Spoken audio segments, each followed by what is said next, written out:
हम एक मानसिक अस्पताल देखते हैं और एक डॉक्टर जिन नामक एक मरीज से उस दिन क्या हुआ था यह याद करने के लिए कहता है।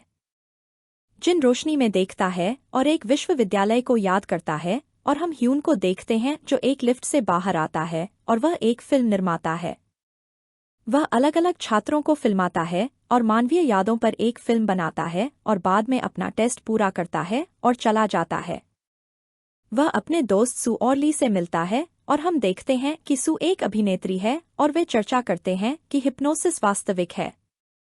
सू अपने नृत्य अभ्यास में देर से पहुंचती है और अन्य लड़कियां उस पर नाराज होती हैं और कहती हैं कि वह एक स्टार की तरह काम कर रही है। ह्यून ली से कहता है कि उसे साक्षात्कार के लिए और लोगों को खोजने की जरूरत है और ली ने ब्यूंग से चर्चा करने के लिए कहा। एक लड़की ने बताया कि प्रोफेसर येओ ने ह्यून को बुलाया है और वह उससे मिलने जाता है जो कहती है कि एक नया छात्र शामिल हुआ है। वह कहती है कि नया छात्र जिन एक घटना के कारण बीमार था और उसे बुलाती है और ह्यून से उसका परिचय कराती है। वे दोनों बात करते हैं और उन्हें पता चलता है कि वे एक ही उम्र के हैं और ह्यून उसे अपनी फिल्म परियोजना के बारे में बताता है। जिनको प्रोफेसर चोई का फोन आता है जो उसकी याददाश्त खोने के लिए उसे हिप्नोसिस चिकित्सा से उपचारित करता है। जिन कहता है कि घटना के दौरान उसकी याददाश्त चली गई थी और ह्यून को थेरेपी के लिए आमंत्रित करता है और हम देखते हैं कि चोई व्याख्यान दे रहा है। वह छात्रों को कोरिया के एक मामले के बारे में बताता है जहां हिंसक व्यक्तित्व वाले बच्चों को हिप्नोटाइज किया गया था। बच्चों को इस तरह से ठीक किया गया और वे बाद में जिन और ह्यून से मिलता है और वे चोई के कार्यालय जाते हैं। चोई कहता है कि हिप्नोसिस से व्यक्ति अपनी पिछली यादें और यहाँ तक कि पिछले जीवन को भी देख सकता है और उसका विवरण दे सकता है। ह्यून इसे आजमाना चाहता है और चोई उस पर अपना हिप्नोसिस करता है और ह्यून से उसे सुनने और ध्यान केंद्रित करने के लिए कहता है।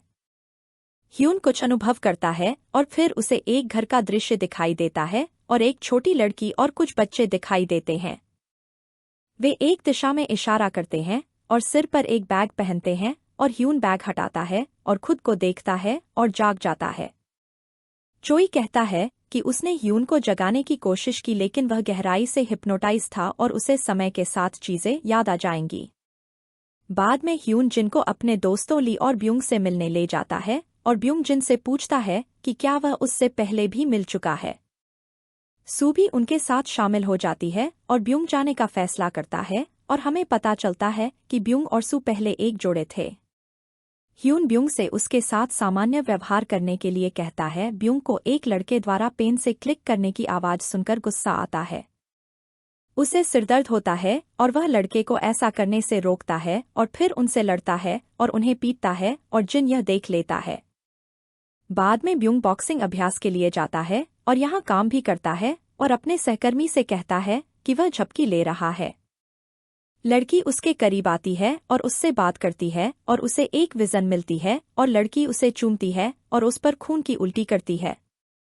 ब्यूंग जागता है और देखता है कि यह एक सपना था और अगले दिन ह्यून लाइब्रेरी जाता है और हिप्नोसिस पर एक किताब लेता है। वह सू से मिलता है जिसे सोने में थोड़ी परेशानी होती है और ह्यून उसे थेरेपी के लिए चोई से मिलने के लिए कहता है। ह्यून को एक और विजन मिलती है और वह खुद को कुछ बच्चों के साथ उसी घर में देखता है और वे एक आदमी को लटकते हुए देखते हैं। सू थेरेपी से जागती है और हमें पता चलता है कि उसे भी वही विजन आया और बाद में जिन ह्यून से मिलता है।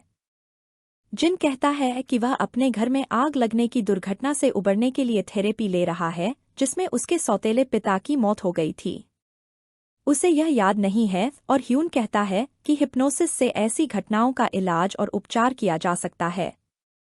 वह ली से पूछता है कि क्या वह कोशिश करना चाहता है लेकिन ली डरा हुआ है और जिन कहता है वे उस पर हिप्नोसिस का प्रयास कर सकते हैं और ह्यून सहमत हो जाता है।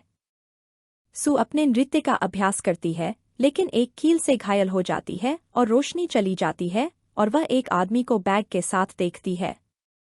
वह उसका दम घुंटने की कोशिश करता है लेकिन सू को कोई नहीं दिखता और वह डर जाती है और ह्यून जिन को हिप्नोटाइज करना शुरू कर देता है। जिन हिप्नोटाइज हो जाता है और ह्यून उसे एक सेब खाने की कल्पना करने के लिए कहता है और उसे अपने पिछले जीवन में जाने के लिए कहता है। जिन को घुटन महसूस होने लगती है और वह चिल्लाता है और ह्यून उसे जगाने में कामयाब हो जाता है और बाद में कॉलेज चला जाता है। वह सू को फोन करने की कोशिश करता है, लेकिन वह जवाब नहीं देती और अचानक उसे ऊपर से गिरते और मरते हुए देखता है और चौंक जाता है। ह्यून ली से मिलता है, जो विश्वास नहीं कर पाता कि सू मर चुकी है और पूछता है कि क्या उसने मरने से पहले कुछ कहा था। ह्यून कहता है कि वह कुछ नहीं जानता और पुलिस पूछताछ करने आती है और वे कहते हैं कि उन्हें नहीं पता कि वह क्यों कूदी।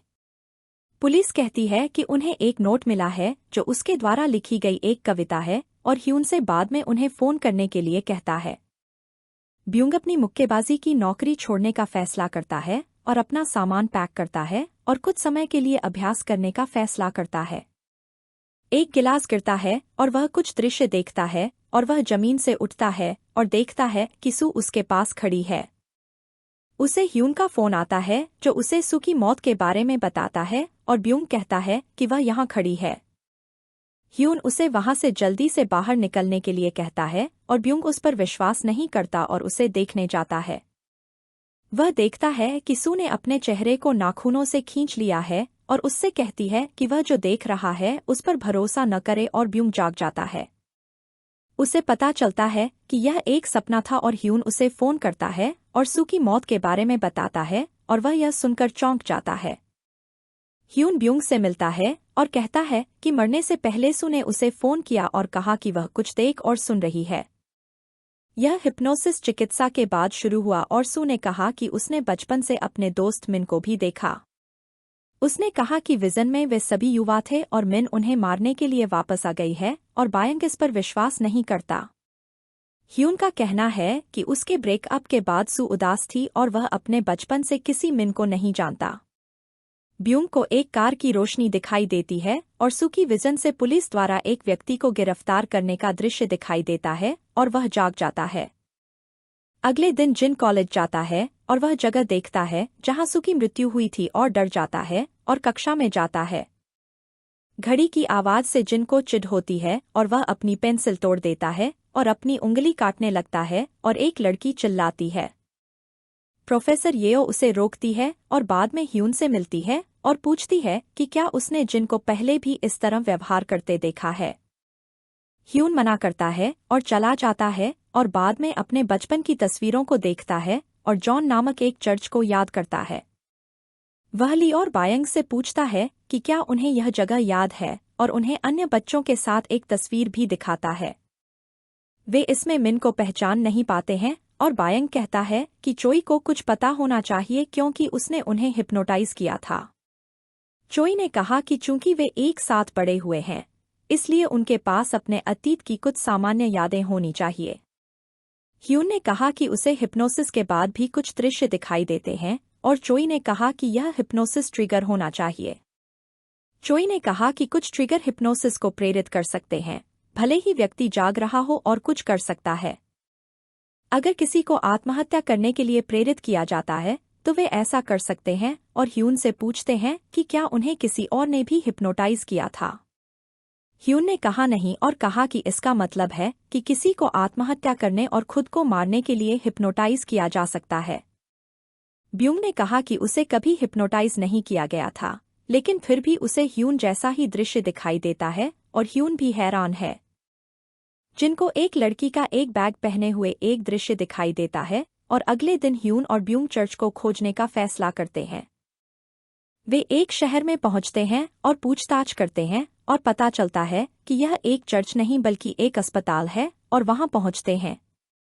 वे इसे बंद पाते हैं और गेट पर चढ़ते हैं और इसमें प्रवेश करते हैं और अस्पताल में जाते हैं और ह्यून को कुछ याद आता है। वे निर्देशक के कार्यालय में जाते हैं और दराज में बैग पाते हैं, लेकिन सुरक्षा गार्ड द्वारा पकड़े जाते हैं। वह उन्हें बताता है कि यहाँ मिन नाम की लड़की की मृत्यु के बाद यह जगह 10 साल से बंद है। अस्पताल के निदेशक ने समस्याओं से ग्रस्त बच्चों का उपचार किया और उनके साथ भयानक काम किए। एक दिन आग लग गई और मिन की मृत्यु बेसमेंट में हो गई और पुलिस के आने से पहले निदेशक ने फांसी लगाकर आत्महत्या कर ली। यहाँ रहने वाला एक युवा लड़का इस घटना के कारण पागल हो गया और उसे मानसिक अस्पताल भेज दिया गया। वे अस्पताल जाते हैं और हिन चोई से मिलने का फैसला करता है और ब्यूंग अंदर जाने का फैसला करता है और ली एक क्लास ले रहा होता है। वह घंटी बजने की आवाज सुनता है और उसकी नाक से खून बहता है और उसे बच्चों के खेलने का दृश्य दिखाई देता है और वह मिन को सिर पर बैग रखे देखता है। वह उसे पकड़ने की कोशिश करता है लेकिन ली जाग जाता है और वहां से भाग जाता है और मदद के लिए पुकारने की कोशिश करता है लेकिन गिर जाता है। वह खुद को उबलते पानी के सामने देखता है और मिन उसे अपना सिर उसमें डालने के लिए कहती है और ब्यूंग अस्पताल में है। वह रोगी के बारे में पूछता है और एक फोटो देखता है और उसे चुरा लेता है और ह्यून चोई से मिलता है और मिन के बारे में पूछता है।